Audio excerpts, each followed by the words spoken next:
Okay, hello everyone. Thank you very much for joining today for our third webinar in the series of Know Your Support Options. Today we are talking about SAP Annual Renewal. Very timely event because of course the SAP Annual Renewal comes at the end of every calendar year, 31st of December, and customers have to give 90 days notice to SAP if they intend to do something different. So now's a very good time to be thinking about that. Before I do anything else to discuss, please let me introduce you to today's panelists. First of all, we've got a special guest who's just joined us. Was not publicized, but I'm delighted Marion can join us from Insight Consulting. Marion, could you just introduce yourself a little and explain what Insight does? Yes, sure. Good afternoon, everyone. My name is Marion Schelkes. I'm the EMEA practice lead for SAP at Insight. Before joining Insight, I was working for 10 years within SAP as a commercial business partner, and I was supporting in deal negotiations of the top accounts. And based on my past experience, as well as my experience in Insight, I support now companies which are in need to receive the right guidance in SAP software contracting to secure compliance, cost reduction, and also to build on the future strategy. And especially what we see is that SAP is more aggressive in their audits and also the move to S4. And we also see that SAP is losing on that target setting. So therefore, I'm here today to give you some more insights on our experiences related to the impact of those changes. Fantastic. Thank you, Marion. And I'm also delighted that Gavin has joined us as well, who is our leader for our SAP business, covering both EMEA and Asia Pacific. Gavin, if you could introduce yourself. Yeah, good afternoon. Gavin Silkstone, Director of Support Services. As Martin says, I'm responsible for the SAP operational team here at Spinnaker for the EMEA and Asia Pacific regions. I have about 25 years SAP experience, 12 years as a functional consultant, and 13 years in various managerial roles, including team leads, project manager, program manager, and been with Spinnaker for the last 5 years in my current role. Thank you. Hey, thank you, Gavin. Now, if today's webinar goes anything like the run through that we did on Monday is concerned, not only are we going to be very tight for time, but there's going to be a lot of questions, and also you'll probably be wanting to know a lot more afterwards. Probably we're going to pose more questions than answers. So I do encourage you now to take our names. We will be sending out a recording afterwards as well, and do reach out to us on LinkedIn or directly through our website if you want to follow up conversations or anything that might spark an interest here. Of course, you can add questions as well into the question box, chat box in the webinar. So today we're going to cover a really simple, well, it seems simple, but there's a lot into it. So first of all, what are your 4 support choices? And then we'll quickly realize that lines very closely to what your ERP strategy is. So we're going to spend quite a bit of time talking about that. And then we'll finish up with talking about how Spinnaker Support can unlock those options for you.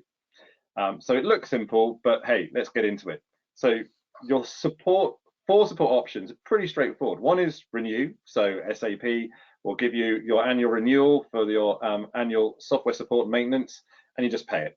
A lot of people do that. A lot of other people choose to negotiate. And sometimes that's, of course, where Marion, you would be involved with clients to help them negotiate. What kind of success do you normally see with maintenance renewal negotiations? With regard to renewal, indeed, it's that it's very hard for customers because SAP has an all or nothing policy with regard to maintenance. But indeed, if you are at every negotiation, you can also try to negotiate on the maintenance item, especially because if you're paying 22% or 19 or 70% based on the model that you're in, you also need to pay on the shelfware of those licenses. And even those fees can easily go up as well, because if that's not fixed with a certain gap or by CPI, they can even be more over the years. So what we see as well with during the negotiations, of course, it's a very important topic, because especially if there's shelfware, and for SAP it's also important because it's their cash cow. to protect. So what we see is that that customers that are still on ECC, and SAP is not making any developments anymore on, or not so much developments anymore on ECC, that the value that you get in return of those fees is only limited. Also, there are some functionality that moved over to new cloud solution, like the HR functionality, what used to be part of the business suite. And most of the HR functionality is currently located in SuccessFactors. So there are good arguments to also have towards SAP to say, well, we would like to have some solution on the maintenance. Often the percentage to go down is very hard, but there are some other things that you might want to consider, like a maintenance holiday or additional discounts on your new purchases. So these are the things that you can think about during the negotiations. Fantastic, thank you. And we say there's two options here. We'll come back to negotiate in just a second. The third one, self-support, is very, very unusual on SAP. Other technologies, it might happen more so. But we see a few clients who are in an acquisitive mode, who have an ERP which is non-SAP as a strategic piece, and the acquisition company comes along with SAP. And in those scenarios, they might choose to self-support for a short period. And of course, you can do that by just simply serving your notice before the 30th of September. But it means then, of course, you don't get access to any new versions of software that becomes available afterwards. But the other piece which we do want to make sure people on this webinar are aware of is third-party support. Now, that is a very, very different approach, where someone who has no affiliation with SAP is providing that support instead of SAP. And one of the initial attractions is the dramatic reduction in cost. Now, I would say here, and it's probably a daft thing for me to say on a webinar, but if you are seriously looking at third-party support, or if, should I say, SAP believes you're seriously looking at third-party support as an alternative, then that does help your negotiation position with SAP. And we typically see that SAP will offer 20 to 25% discounts to customers who are looking at third-party support. Now, that might, as I said, it might seem a bit odd that I'm sharing that with you, but I think that's because, as we will discuss further down the line, there are very clear reasons why an alternative to SAP is something that could be great for customers, not great for everyone, which is more than just that saving. Now, all of these four options really will be driven by what is your ERP strategy, which is really where the next slide comes on, and probably where we're going to spend most of our time talking today. So today, we're going to assume that the vast majority of people who are attending this webinar are on SAP ECC 6 or earlier. There's a reason we've chosen that. We know a lot of people are on the journey to S/4HANA, and some people have already migrated. But really, where third-party support can have a real dramatic impact to clients is where you're still using ECC 6 or earlier. It's pretty clear that because ECC 6 will not be fully supported by SAP forever, that there has to be at some point a decision about what your ERP strategy is. And so, put very simply, and it's pretty obvious, but we believe you have three options. One is you do nothing, so you remain on SAP ECC 6, or you go on the journey which SAP is mapping out for its clients and moving to S/4HANA, whether that's on-premise and private cloud or a subscription in the cloud, or you change your ERP strategy completely to an alternative. So let's dive down into this a little bit more. So Gavin, I mean, obviously we've got you've worked in the industry a long time, and also we ourselves have a lot of clients who are on ECC 6. What is the attraction of staying where you are? Well, I mean, ECC 6 is, as you say, has been around for many years in different forms. It's a stable platform. You find that over the years, customers have been able to use this tool to mimic their business processes and drive their business, and they're generally very happy with it. What we do find is customers look at S4 and they struggle to see any real business benefit in terms of reduction in costs or increase in sales. So ECC 6 is a fantastic product that has lots of functionality. What we also do find often is that customers have been running it for many years and haven't actually implemented its full potential. So, what we do, certainly from our perspective at Spinnaker, is we try and encourage customers to stay with it and benefit from what it has, and really get the value out of that asset. What are the concerns though of staying on a platform which is, I mean, today SAP is saying they'll support it fully to 2027, plus maybe a little bit more of enhanced support. I mean, what is the concern though of staying on ECC 6? I mean, concern at some point, generally most customers will need to modernize their environment, and that's more to do with interoperability with other functionality. So one of the things that we do, one of the large parts of our job under third-party support is really ensuring that the customer's interoperability works, that they continues to work with other systems.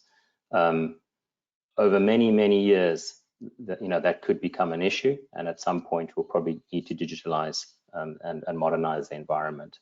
But certainly, that is, we see ECC being able to perform its core function, for many years in the future, and completely fit for purpose in most scenarios. Hey, can I just poke on that just a little bit more? I mean, obviously, if the publisher SAP is saying that 2027 is the point where they will stop supporting, or they might extend a bit. What does that mean after that? Does that mean then that clients really shouldn't be on ECC 6 anymore? I mean, you said about how we can extend the interoperability, but can you quantify that in any way? So what SAP are trying to do is they're trying to drive customers to a subscription type license. So that's, if you look at the software environment, software world at the moment, the successful companies are those that are SaaS software as a solution systems out there that are running on subscription licenses, and that's what SAP's strategy is really. So they're trying to drive everyone, their existing customers, from on-premise license model to a subscription, where you pay by usage type model. Obviously, there are some additional benefits with S/4HANA. There are some changes, and SAP will claim that you'll be able to do all sorts of new functionality and drive additional business and reduce costs. What we say to our prospective customers is really delve down into that and really see what it means in terms of dollars or pounds, or what does it really mean for your business? Where's the real benefit? Or does ECC still fulfill the needs for years to come? Cool, and I think you've touched there on some of the drivers from SAP to moving clients to S/4HANA, but Mario, if you're talking, the clients you're talking today and you're helping them with their license compliance, what is happening with S4 licenses and subscriptions today for customers who are still running ECC 6? Yeah, what we see, of course, there is the technical move, but we also see really at the commercial side. So that SAP is really trying to make S4 as attractive as possible for customers. So they came up indeed with certain conversion or extension policies, which is giving some flexibility, for example, to terminate shelfware, and also to provide dual use rights during a migration term. So at that moment, you don't need to worry anymore about the use of your ECC rights, because that will stay. The only important thing is then, of course, to consider that the mainstream maintenance will end by a certain date. What we also see is by these programs that SAP is offering, because they provide flexibility, but there will always, the new fees that you start paying after the conversion is always higher compared to the fees that you initially pay. So on average, the products on S4 are 10% higher than what you're currently paying for the ECC products. And therefore, it's really important to understand also during the transition or before the transition, what you have today, what is your shelfware, but also what is your future strategy, what is your roadmap for the next 3 years, so that you can build that in your negotiation plan to at least secure that also after the transition, you will not be ending up with paying double fees. So I think that's really important to do. And this is presumably something which Insight can help people with, and this is what you do day in, day out, right? Yes, that's indeed what we support our customers with. Yeah. Fantastic. And I'm keen to understand as well, what you're seeing around the actual adoption of S4HANA. Our experience is that, and what we're seeing both through what's reported in the market and anecdotally, is that there are a good number now that dip their toe into the S4HANA world or have fully migrated, but there is probably more than half are still on ECC6 today. That's correct. So most of the customers indeed are in a migration, or they have signed up indeed for an S4 contract but not have done the go live yet. So yeah, many customers are having a contract in place, or part of the contract, like by a product conversion, has been migrated to an S4 version, but the full transition has not been made in the systems. Yeah, I mean, Martin, there's a lot of statistics around this, and there's many different ways of looking at it, but from what I can gather, 70% of ECC customers have not bought any S4 licenses, and of that 30% that have, that could be a part. It could be, for example, Simple Finance, or one of the portions of it, or they could have bought the licenses and haven't implemented them yet. It could have bought them through negotiations with SAP. So certainly this is getting fascinating, because we were looking at the install base of ECC6 and people are still running it, and if those numbers are anywhere near correct that you were just saying, Gavin, it does suggest that if all of those people were to go to S4HANA, which I don't think there's any suggestion that all of them will do, but if a vast majority were to, that amount of effort to do so requires a lot of normally external help. So there's obviously a lot of consultancies, the big blue chips who would help clients through that, including more bespoke consultancies or help that migration. But for there to be enough SAP consultants in the world to help, that process is probably going to take 30, 40, maybe even 50 years to get all of these customers across, which really says there is a big problem here, and a lot of people won't be going on that journey in any real sense anytime soon. Yeah, I mean, absolutely. And there's generally, we talk about two different implementation paths, brownfield or greenfield. So brownfield would be this idea that you can convert your ECC through to S4 fairly painlessly, but even in this case, you're looking at least 9 months implementation, and sort of 3.5 to 4 million pounds for a medium-sized business just for that project of a brownfield implementation. Then a greenfield implementation is a complete relook at your business processes and re-implementing SAP. And I would argue that that's where the benefit would lie. If you were to move to S4, you should really take that opportunity to completely relook at your business and streamline business processes. So that should be the implementation approach if you were to go down that route. And that would take many much longer, in some cases many years for some of the large organizations. And of course that then means if you look at the strategic decision box, if you're going to do a complete re-engineering of your business processes, then suddenly it's not just S4HANA that you should be considering, but you should be thinking about, well, what is the right ERP for me? We're seeing quite a lot of customers moving to MS Dynamics or e-business suite, for example, from Oracle. So there are other options on the table, which if you're going to get the real benefit from S4HANA, you then have to consider. And I think if I was to make one last comment on this slide before we move on, it's that orange or red or brown box, depending on how you see it, in the middle, the strategic decision, which is causing a lot of angst in the market at the moment. And it's when is that decision to be taken? People want to keep their options open, because obviously this is impactful. They know they can't necessarily stay where they are, although we'll talk about that a little bit more in a minute, but then obsolescence comes in. But at what point should you make that decision? Because it's very complex, potentially very complex, costly, and can be and will be very disruptive to the business. So, and also a lot of that prep work or business re-engineering work can be done without actually moving to a new computer system. So you can actually look at, how our businesses should be running independent of a computer system, and then choose the right computer system to actually fulfill those needs. So buying the time on where you are at the moment to make that decision. So What is SAP saying about all of this? Well, there is two things. One is that extended support for ECC6.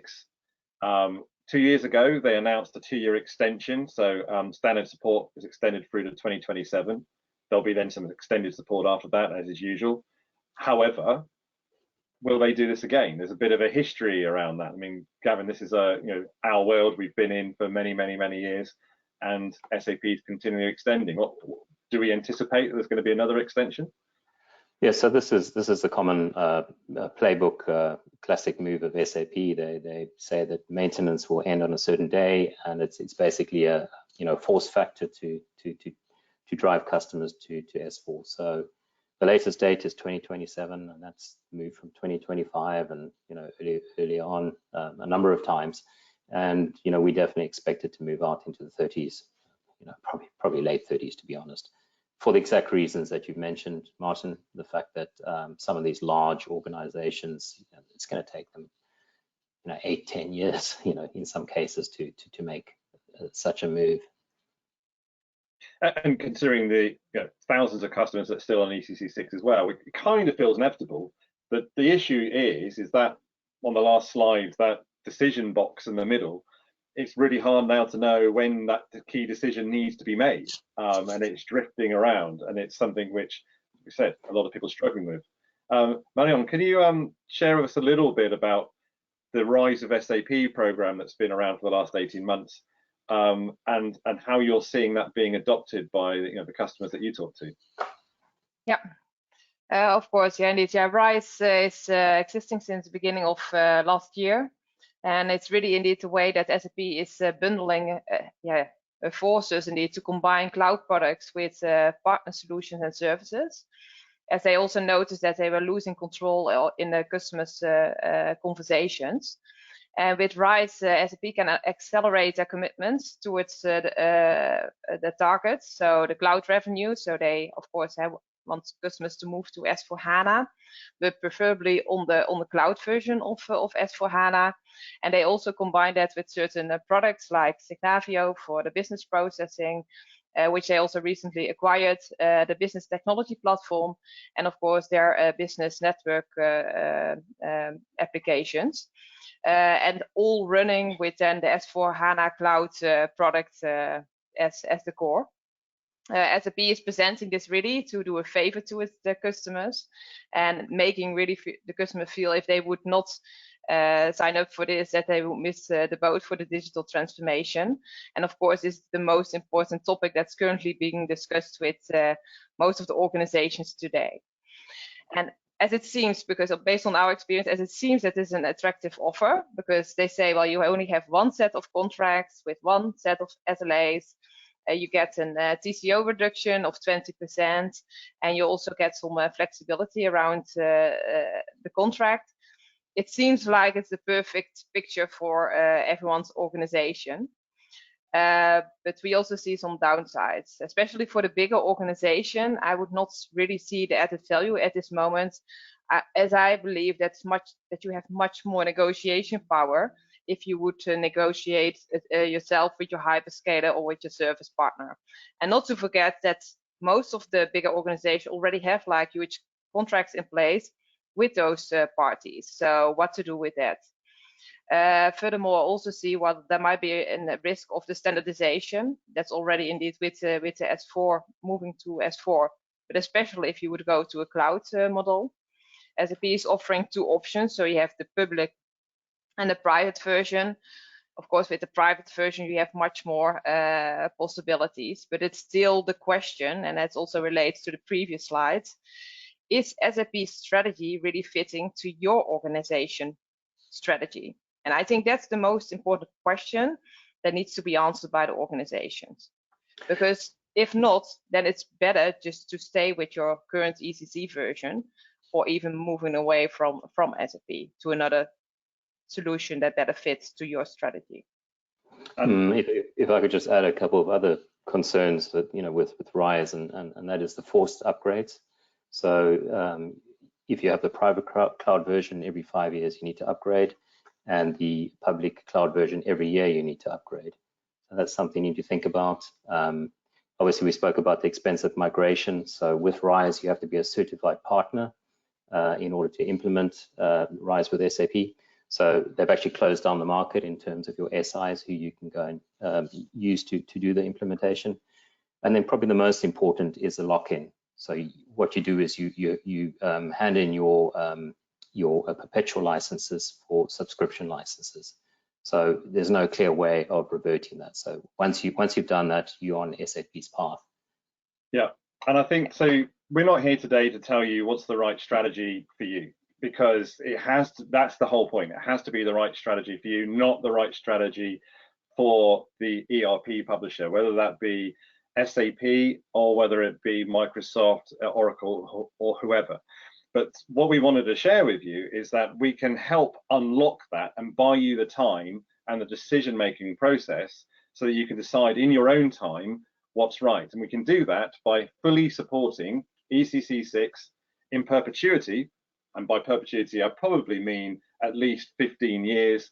After that, we should start talking about interoperability stacks and so on. But there is no reason why you have to be going to the timetable that SAP are telling you today of 5+++, whatever years. We believe you should be. We have clients today who are running ECC 4, and previously we've had clients moving to ECC 3 and have upgraded in recent times.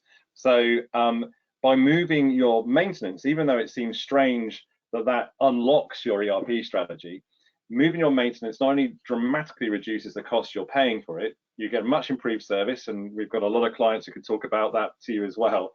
It unlocks a strategy. If you are on the journey of S/4HANA already today, third-party support is probably not right for you, because you need to be alongside the publisher. So if you're already on that middle line going to S4, once you're there, we can help you from a managed services point of view, absolutely, but you probably should be staying with SAP now. But if you're at the point of you haven't decided yet, you should be buying time as much as possible rather than playing into that game. And whether that's a move to another ERP or staying where you are for good, or buying time before you move to S/4HANA, then there's a compelling argument that we'd love to talk to you about moving to third party. So with 1 minute left to go, just to be clear what third party does, it's the alternative to what do you have from SAP. We'll do the break fix, we'll give you the global tax, regulatory and compliance updates, and of course the security is fully covered as well.